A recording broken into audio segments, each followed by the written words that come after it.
So here's our bodice. We've got our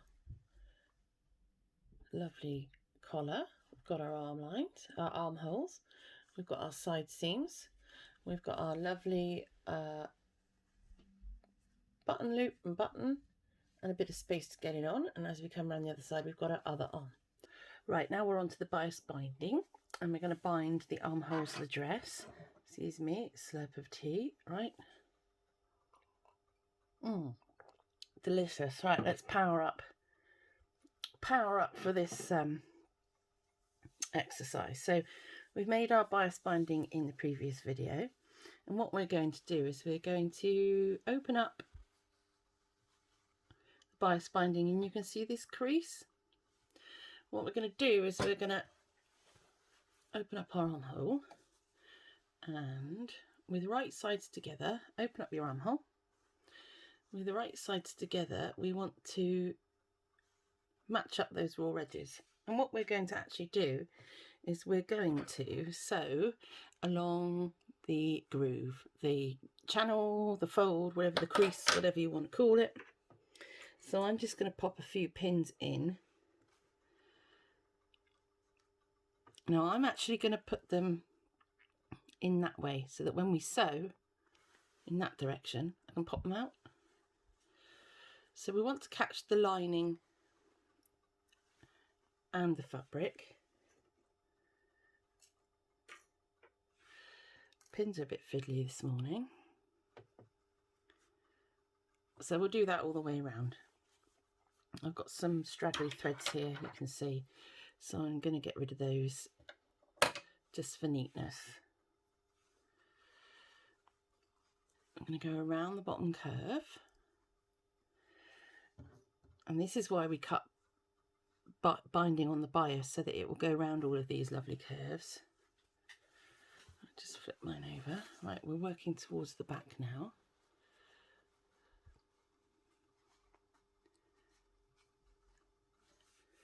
And we're getting to the point where the binding is going to meet up with each other. So we'll cover how to join them together when we get there. So I think probably one more pin's going to do it. Right up into that shoulder seam. There we go.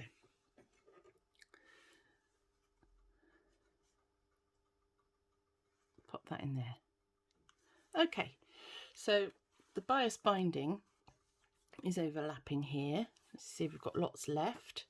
And this is where we started. So at the shoulder seam, or if you prefer at the underarm seam, it doesn't matter which. We're just going to pin that there.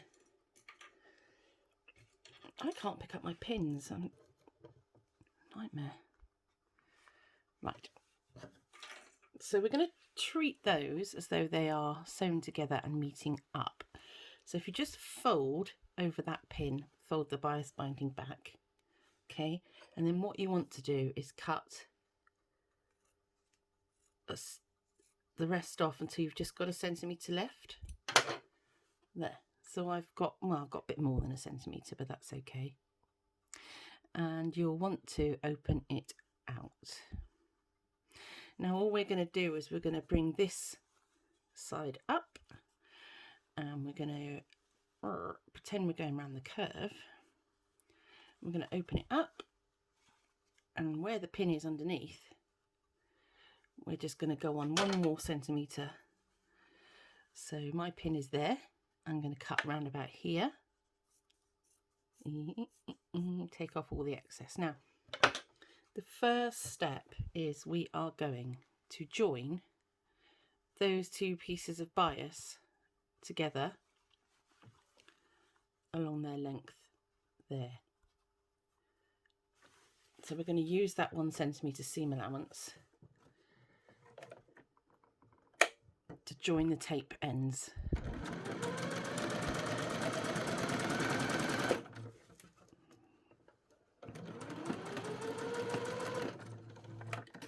I think there may have been some sewing through a pin there. So professional. Right, and just neaten those up.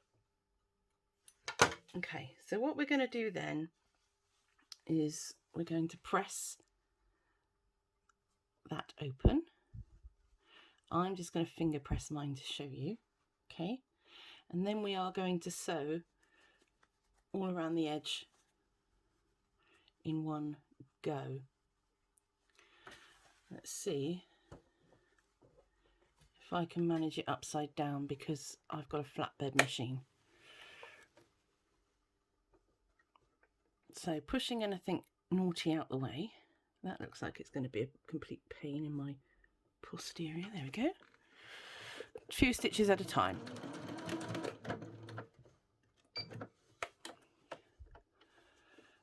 Rolling the work around as you go. You can see I've got a bit of bunching up going on there.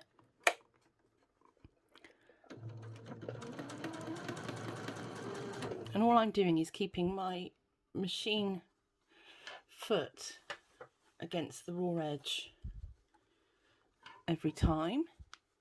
And if you're brave, you can go very slowly and sew over these pins. Don't recommend it. But that one worked out fine. Although it is now actually stuck under there.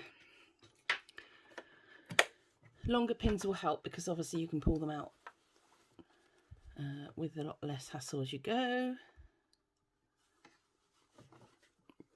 So the next little bit. And the next little bit. And you can see already here that I've caught my bias binding. The seam that I should have ironed open, which I did not. Which you will, won't you? Promise? Yes. Good. Fabulous. I'll show you when we get round there. So there, do you see that there? This part should be folded back over here.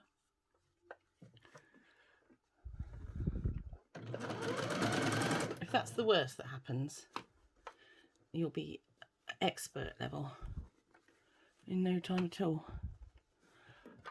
And we're just going to finish up, join up, meet the gang, as it were. There.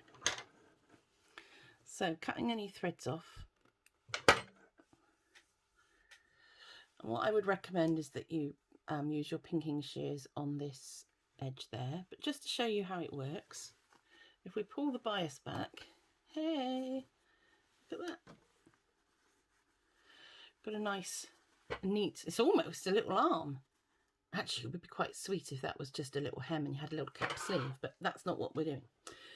Right, so turn your dress inside out.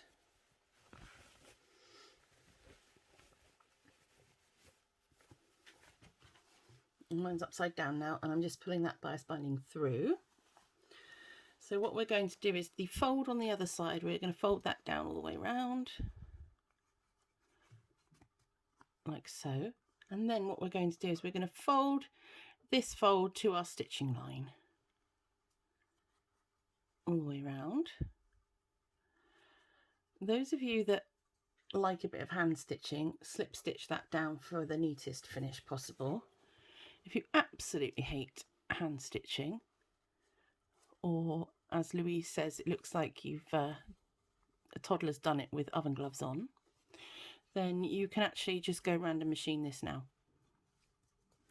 Use the navy so that it's inconspicuous. So that's how that will go on. And if I just show you the inside,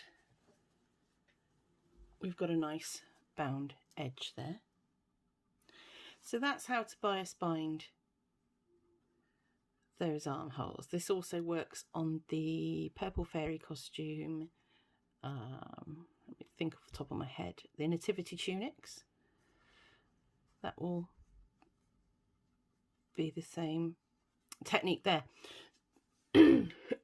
So, if I pop a few pins in to hold, I just pop a few in so we can turn it around the right way, and you'll see the effect that we get. And I'll try not to stab myself. For a Sunday morning, that would be just amazing, wouldn't it? Okay, so there's the finished bias on the back. and the finished bias on the front that I've not quite folded properly, but there we go. Okay, now what would be fun is if you've got any ready-made red bias binding that you wanted to use, or a contrasting colour, could be quite fun. Make your own from some red polycotton or some red linen, but that's the one that's in the kit. So what it does is it neatens that arm. It does a very, very short little cap sleeve, very sweet.